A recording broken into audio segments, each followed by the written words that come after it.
मनोज जरांगे पाटील यांना थेट भिडण्याचं धाडस दाखवणाऱ्या राजेंद्र राऊत यांचा यंदाच्या निवडणुकीत पराभव झाला। या पराभवानंतर माजी आमदार राजेंद्र राऊत यांनी पहिल्यांदाच कार्यकर्त्यांशी संवाद साधला। मी वाघासारखा तुमच्या पाठीशी उभा आहे, घाबरू नका असं म्हणत त्यांनी आपल्या कार्यकर्त्यांना धीर दिला। भविष्यात येणाऱ्या सर्व निवडणुका दुप्पट ताकदीने लढवण्याचा निश्चय त्यांनी केला। नेमकं काय म्हणाले राजेंद्र राऊत पाहूया। भाऊ, विधानसभा निवडणुका नुकत्याच पार पडल्या आणि विधानसभा निवडणुका झाल्यानंतर पहिल्यांदाच आपण कार्यकर्त्यांचा एक चिंतन मेळावा घेतलेला आहे।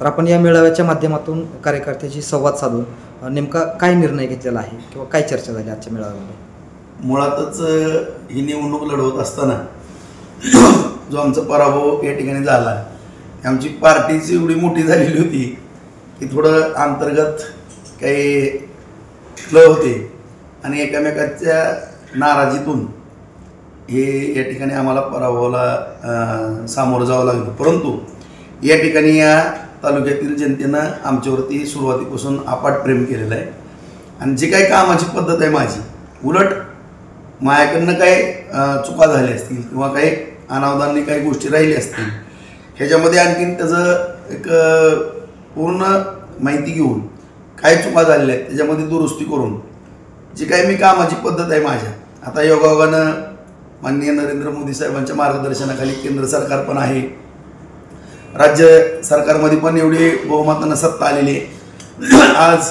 देवेंद्र फडणवीस साहेब असतील, शिंदे साहेब असतील, अजितदादा आहेत, या तिघांबरोबरही माझे सोलोख्याचे संबंध आहेत चांगले, सगळ्यांनाच माहिती आहे आणि अत्यंत चांगल्या पद्धतीनं त्यांचं सहकार्य मला लागतं आहे।